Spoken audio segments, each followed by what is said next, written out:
teacher may lose his job over a fight with a student. For now, he's being paid but on leave. Fox 14's Randall Newsom on what led to all these allegations. That time of morning, a student and a teacher, that don't sound too good. People still trying to make sense of an alleged fight between a Sterlington high school teacher and a teen. The Ouachita Parish Sheriff's Office say it happened here on Longwood Lane.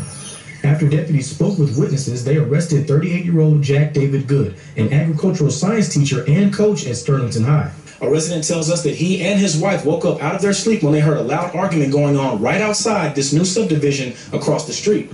We heard a commotion down the street from our house. We heard something like a girl screaming, "Oh no!" According to the arrest report, Good is accused of giving alcohol to a teen. Then, after telling him he couldn't handle the alcohol, he punched the kid in the face and chest. But Good told deputies the kids were already intoxicated and he was just trying to give them a ride home. We asked the Good family for their side of the story, but they declined to speak on the matter. Ouachita Parish School Superintendent Dr. Don Coker confirmed that Good is currently suspended with pay until the investigation is complete. Then a decision will be made on his future with Sterlington High. Many questions in this case still remain. Why were the teens at Good's home? What is the relationship between the teens and Good? Reporting from Sterlington, Randall Newsom, Fox 14 News. What could have potentially happened at 3 o'clock in the morning with somebody banging on some windows in civilian clothes, and you have somebody who's inside who's intoxicated, by all accounts, could have been a lot worse. And so we preach from a civilian perspective to our citizenry. Let the professionals in law enforcement handle these types of issues. And so, you know, phone calls could have been made and that could happen. I think once knowing that the child was safe, although taking nothing away from the fact that he was beat up by an adult, which is disgusting, especially someone who's trusted with the safeguard of our children in a community. And I'm still not sure how I can weigh that in proportion to this case and what happened to him or what didn't happen to him.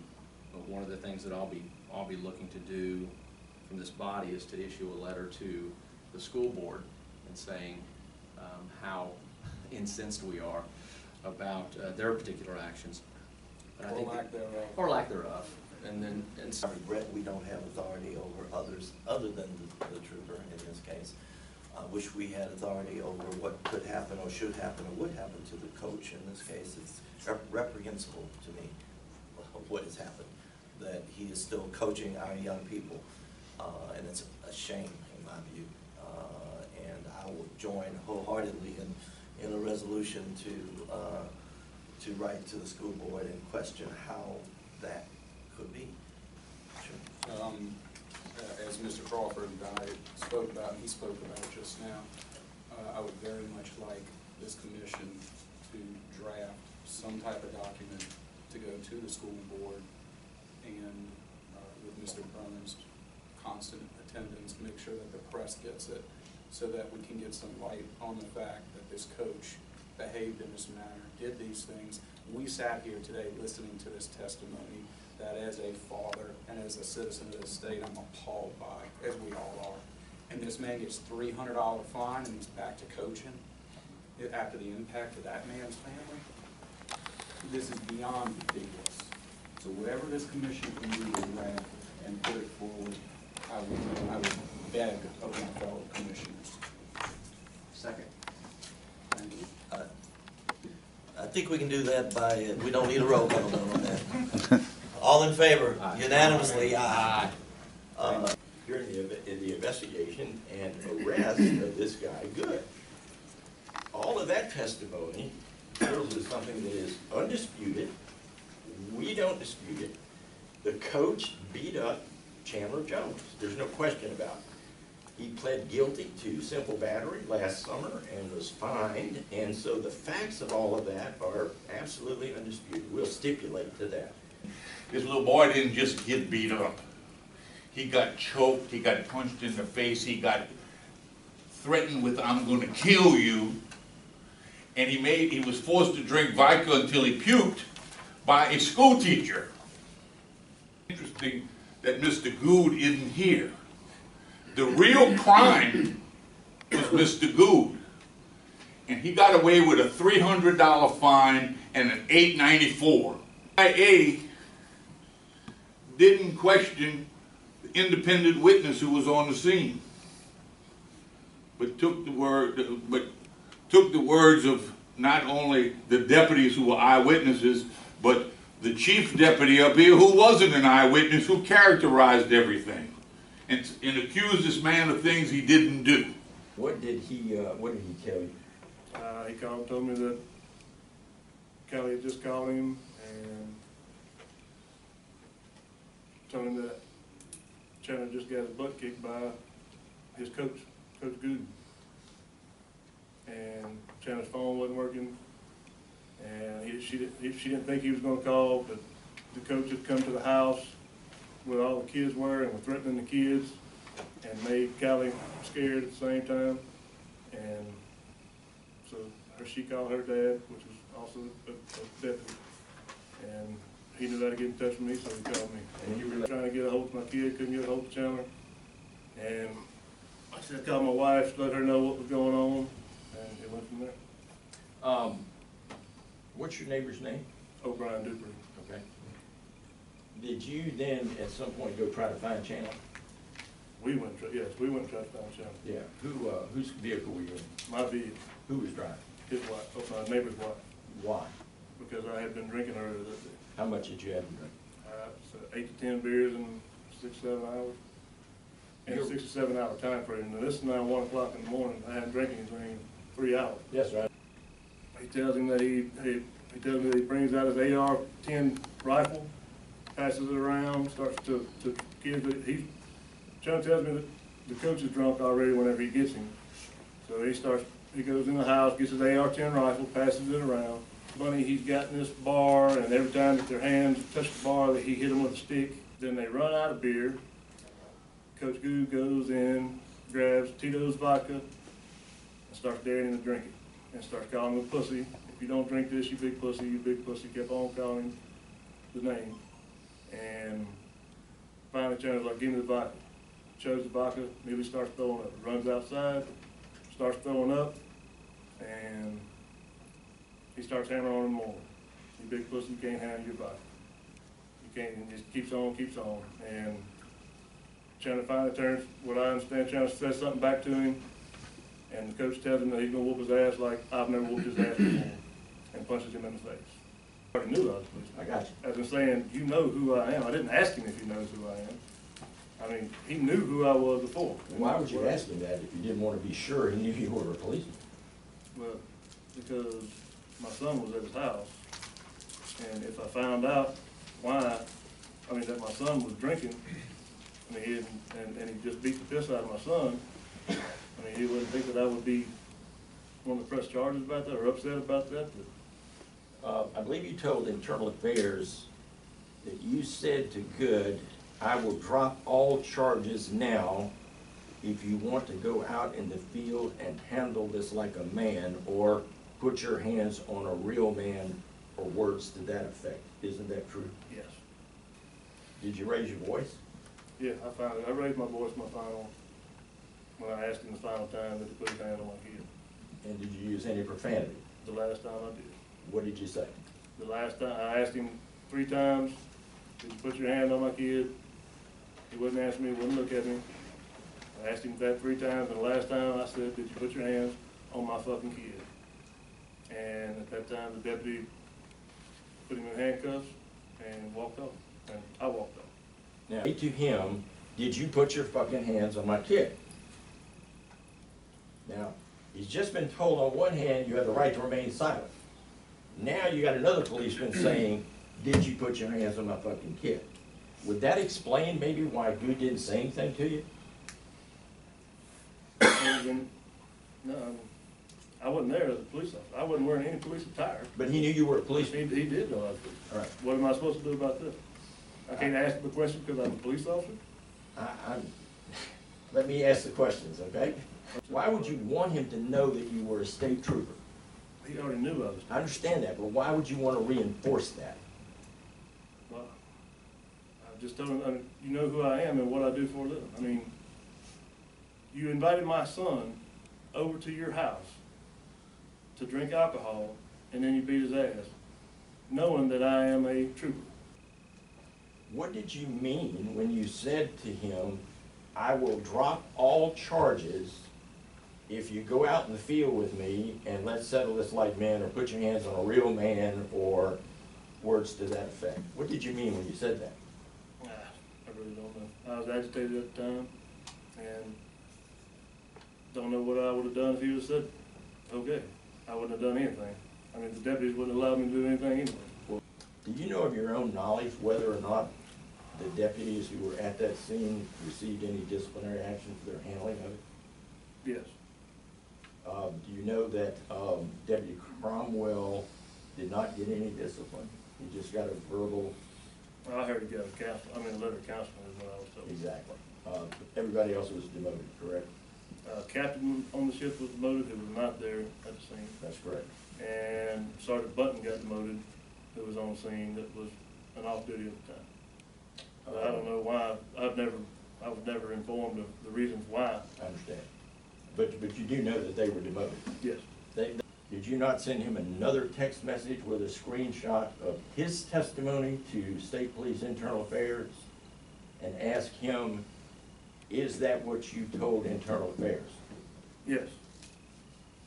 And did you not, and he answered you and said, pretty much, is that correct? Yes, something like that. And when you texted him back, you said, that's not how I remember it, 10-4, question mark. Yes, I guess, I mean, if that's what you saw. I mean, Is that what you remember? I don't remember what I wrote after that. I don't remember writing 10-4. If you did write it, what would it have meant with a question mark? I don't even remember. I'm trying to remember what it was. At the time that you were interviewed by Internal Affairs, were you told not to discuss this with anybody? Yes. Why did you discuss it with Cromwell? I didn't discuss it. You sent him an email, a text message, and that. I asked him if this is what he wrote. It's not Everything was already done. My question is, you were given an order not to do that. Why did you do it? After it was done? I'm gonna object there. So if I read the letter, I don't know of any reference in the letter charging him with violating that order. It's outside the scope of the four corners of the letter of dismissal of the discipline in this matter. Sustained. You have to stick within the four corners of the letter of discipline. Did you have information as to who the victim was of this alleged battery? Yes, sir. Who was that? I was told it was Haley Jones' son, his name was Chandler. And Haley Jones was your coworker, correct? Yes, sir. She was at that time an OPSO deputy, and she was on duty. Yes, sir. Okay. Where was he when he spoke to the coach? When Trooper Jones spoke with the coach, he had walked up from behind me and walked in front of Good. Where were you? I was at first in front of Good speaking with him. Did he use any profanity? The trooper? Yes. Yes, sir. How did Jones's presence at the crime scene, did it disturb you? It impeded my investigation. I feel that if it would have been a normal situation, I would have been able to contact my victim first instead of having to go to the suspect's house. So I didn't have the full story from the victims and other witnesses when investigating it. I had to contact my suspect first, which was very awkward. And then while trying to question the suspect, it was very difficult due to being interfered with during questioning. Did you got Jones, Good out of there quickly? Yes, sir. Due to the feeling like the situation was escalating and could become physical or violent, I went ahead and put the suspect Good into handcuffs, took him into custody, and put him in the back of a unit, basically for his safety. What was Coach Good's condition? He seems pretty inebriated or intoxicated. Was he having trouble standing up? Yes, sir. Was he slurring his words?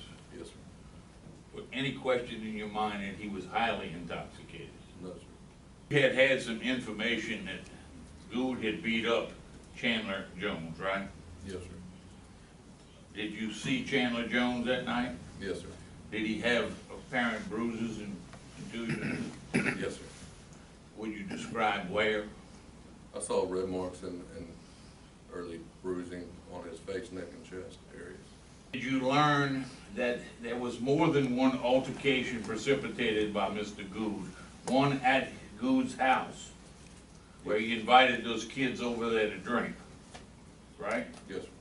And then there was another altercation down the street where he pulled a child off of the golf cart, got him down in the ditch, got over him and punched him in the face.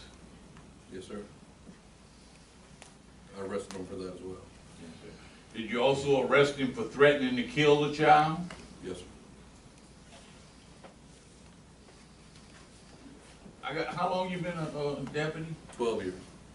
In that 12 years, you ever had an occasion to arrest a school teacher for physically beating a child after providing them with liquor? No, sir. Kind of unusual circumstances. Yes, sir. Acceptable circumstances for a teacher, in your opinion? Not for anyone. Asked he and Russ Bunton to step aside when you were commencing your investigation. They did. They did. When I first heard this story, Probably the same response it kind of blew me away that some 16-year-old kids would feel free to contact their coach to get them alcohol. That didn't work that way in Donaldsonville where I grew up. It didn't work that way where I grew up either. Yeah, I mean, that struck me as very awkward. They said that it wasn't the first time that they've done that before. The incident at the house, Good's house, between the young Chandler Jones, there was a second incident down the road, getting them out the golf course, and we talked about that a little bit later. Would you tell the board, wasn't there a third incident where Good came to the area where they were having the bonfire at the other kid's house, where there was a bunch of other kids, and he got over there, he was cursing, threatening a group of kids? I'll speak from Chase. Chase stated that he told, or that Jack showed back up at the residence on a dirt bike. Chase stated when he arrived, he immediately began yelling and confronting everyone there in an aggressive manner. Chase stated he believed his only intention was to fight them all due to him yelling, "I'm gonna beat y'all's ASS." Chase stated he was finally able to get Jack into the vehicle with Emily, who later arrived in a Jeep, I believe, and they left. Chandler was also the one that told you, Chandler and Jacob was the one that told you about the coach hollering at Chandler, "I'm gonna kill you, I'm gonna kill you." He also talked about, did he also make similar threats to the group when he got to the house where they were having the bonfire? Yes. And that included some young girls, and Russ Bunton's daughter being one of them, and a number of young people. Yes. Did anybody tell you anything to contradict or to give you any indication that the coach's actions or activities were acceptable or reasonable under the circumstances? I wouldn't have arrested them. They were acceptable. The purpose of the committee was several things. Number one is we truly want to get it right. In the past, under past administrations, it went up through the chain of command. It would go all the way through the major, section commander, major, deputy superintendent. But from that point, it would go on to the chief of staff. And the final step was the superintendent got it and made a decision by themselves as to what the appropriate discipline would be. I felt that a more equitable and fair process for our employees would be if a group of us from different backgrounds, different life experiences, sat down and talked about what the employee did and try to come up with the right answer, because admittedly, I don't have all the right answers. Commissioner, whether you believe that Jones interfered in that crime scene? You want me to cover both at the same time? Yes, sir. I'm not gonna, this was a very difficult case. us to decide on. We're all parents. And as a parent, I certainly, as a father, I certainly understand Trooper Jones's actions and his interest in what happened to his son that night. No doubt about it. Don't honestly know how I would have reacted that night under similar circumstances. But, and let me say this before I go any further, I want to acknowledge the fact that I believe that Trooper Jones exerted incredible restraint in not being physical with someone who had harmed his son. I do believe that. Having said that, trying to differentiate between being a father and being a senior administrator of a law enforcement agency, there was a huge conflict there.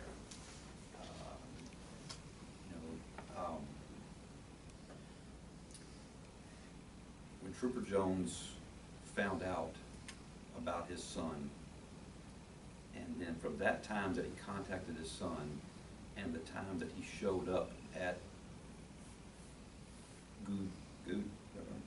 Good's house, home, time had elapsed. There was not a threat there anymore. The situation had ceased for the moment.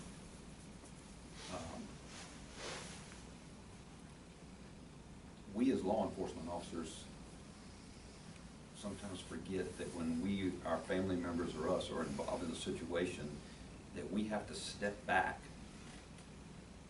and we have to let somebody else handle it. That's not in our nature. And our nature is for us to handle it. But in this particular situation, and in others, but particularly we're talking about this one today, Trooper Jones became, and his family became, the complainant/victims. And believe me, they were victims, and I believe that in my heart. But there's responsibility that you have as a victim complainant, and that is to present your side of the story to the law enforcement officials that are investigating it and let them do their job. And we have responsibilities as Louisiana State Troopers that we have to adhere to the laws of our state, and we have to adhere to the policy and procedures of our agency. And unfortunately, I think that we crossed the line here. And by hearing the deputy's testimony, he said himself that he felt like he was interfered with on the first half of his investigation. By Trooper Jones being at Good's residence, he changed the way he handles most investigations. Most investigations, and this is true for most law enforcement agencies, you hear from the victim of what happened and then you contact the suspect. He had to change that because he wanted to make sure, he was trying to protect Trooper Jones from getting in a fight. But when he gets there and he starts to question Good, you know, he gets interrupted. The rights have been read to Mr. Good. He doesn't have to answer one question at all. But we can't take off the persona that we are law enforcement officers, even though we are, you know, the victims in this case when we're there. And so it kind of overwhelms that you're still a police officer and I'm telling you to give me an answer that you're not really required to give. Also, having consumed alcoholic beverages in the near proximity to being over there causes us to maybe not think as clearly as we should. Now, that compounded a bad situation where he wasn't thinking as clearly as a normal person would because he's taking into effect. He's in trauma mode right now. His son has been assaulted by a trusted individual, being a teacher and a coach. But we compound that a little bit when we add alcohol to it, and then we add a little more to it when we actually go to the coach's home where the police should be handling the action. And the officer said himself he had to ask him to step back several times. Asking Good to step out in the yard and handle it like men or something to that effect, good's gonna come out of that. If that would have happened, then, you know, we very well could have been sitting here talking about a trooper being charged with a battery. And that would have been a worse situation that wouldn't have been helpful. And as I said in the beginning, I do believe that he, his son, and his whole family are victims in this. But the fact of the matter is, we are held to a standard that we have to adhere to our policies and procedures on or off duty that hold us to that standard that the public expects from state troopers. Having said that, we as a disciplinary review committee, we initially thought that 40 hours was an appropriate disciplinary measure. 40 hours of suspension was an appropriate disciplinary measure for what happened out there. I don't think any of us really felt good about it. Some time passed. We issued it, some time passed, and we met again. I think we all had time to think about it and consider it, and I think we all thought we went a little heavy-handed on it. For what the family had been through, for what the trooper had been through, he did show some incredible restraint. So we met again, and one of the members of the committee, one of the deputy superintendents, he kind of classified it as I'm having buyer's remorse here on this one. And I think in retrospect, looking back at it, we talked about it, we reviewed the case, we reread the case. Now, all we have available to us is our internal affairs case file, is what we make our decision. We don't have the sheriff's office report and all that. So we thought that 12 hours, in retrospect, 12 hours was probably a more appropriate disciplinary measure for having gone to the house of the coach, having interfered, if you will, with the investigation, changing the investigation, having to be asked to step back, having consumed alcohol and being there, and having asked the coach to step out into the yard. We thought that 12 hours was a more appropriate disciplinary measure than 40. That wasn't agreed with, I don't think. So sitting here today, what I would like to ask you as a body, as a commission deciding on this to do, if I may, is I would like to ask that you negate the 40-hour suspension that was given to this trooper. But I would ask that you support a 12-hour suspension for the actions and for the reasons, the aforementioned reasons that I spoke of. I have no further questions. Colonel, I got to tell you, I think I started doing these civil service things in 1973. It's the first time I ever heard a appointing authority say what you just said. Brings tears to my eyes. I appreciate that. You didn't have to say it. I still disagree with you. But I got to tell you, I mean, I haven't done 1,000 of these maybe. First time I've heard it. I appreciate that. Who would hear we'd have to interfere with football practice at Sterling County? Unbelievable. What football classification do they play? 3A. 3A, okay. That should be his cell number.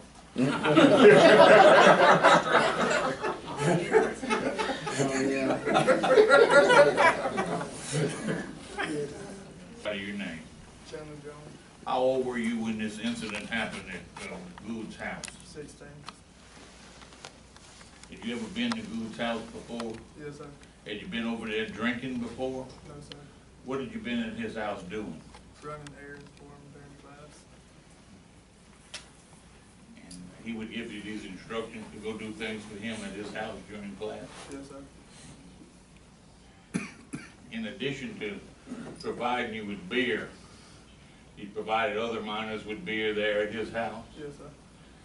Did he provide you with vodka? Yes, sir. did he instruct you to drink the vodka? Yes, sir. And when you did not want to drink the vodka, what did he do? Called me a pussy. Did he do that more than one time? Yes, sir. Did he strike you? Yes, sir. How many times? Good amount of times. Repeatedly? Yes, sir. Where? In the face and in the chest. Drinking the vodka caused you to throw up? Yes, sir.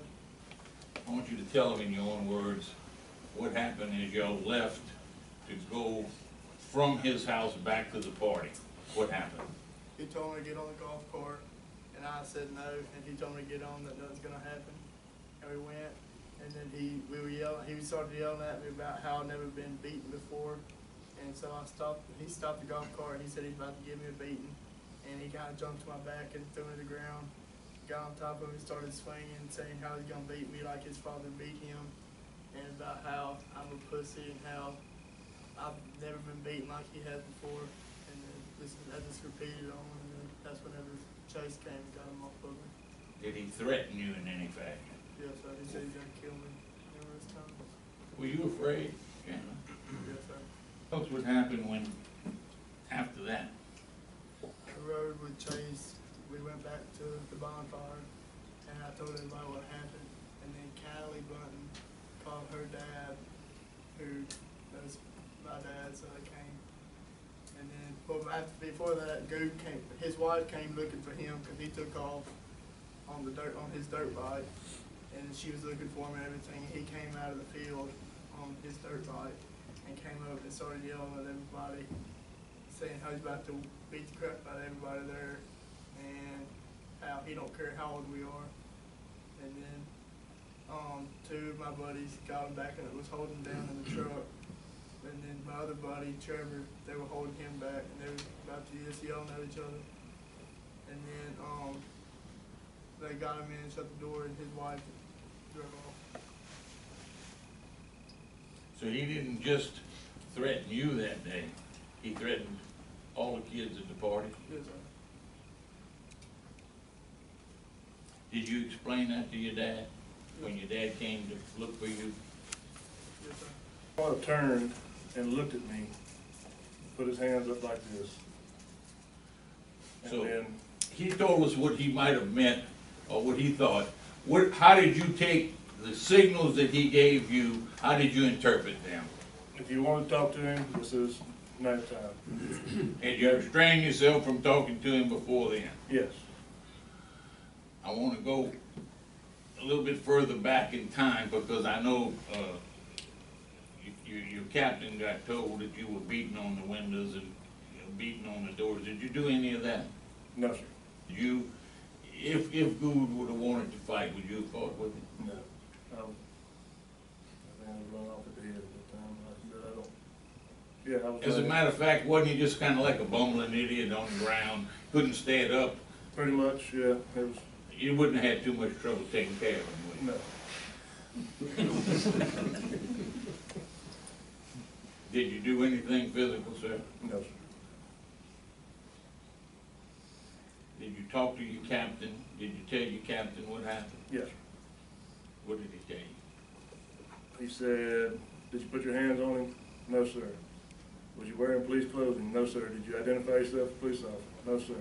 Then I don't give a fuck what you said to him. That was his exact words. I wasn't trying to cuss him, but that was his exact words that he said. Thank you, sir. That's all I have. Answer. I'm sure I would, and I might have done worse. I really don't know in that situation. But after, I would hope, knowing after I found out my son was fine and he was safe, that made it wouldn't have made it easy, but at least would have known that the sheriff's office is en route. They're going to handle this. This person's going to be arrested. Charges are going to be brought before this person. And I would hopefully I would have let the sheriff's office deal with the matter. I would move to find a violation of what he's charged with. Procedure 901, Code of Conduct Ethics, Section 22. And Is there a second? I'll second it. All in favor, what do you want? Take a roll call.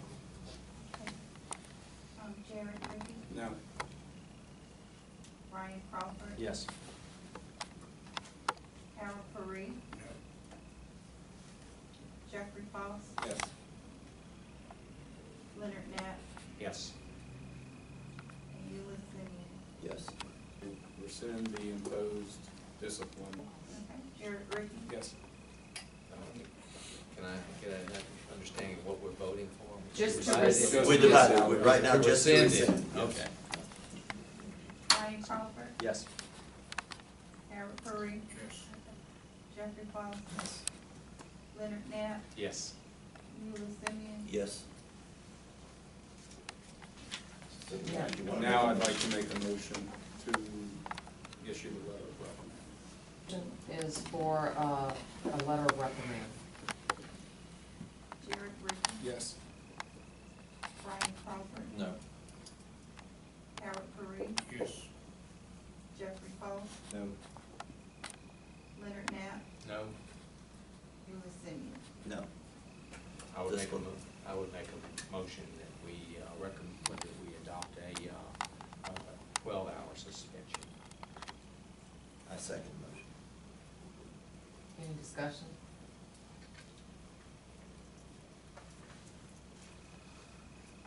Hearing none, we'll call for roll call. Jared Ricky. No. Ryan Crawford. Yes. Harold Perry. No. Jeffrey Foss. Yes. Leonard Knapp. Yes. And Eula Simeon. Yes.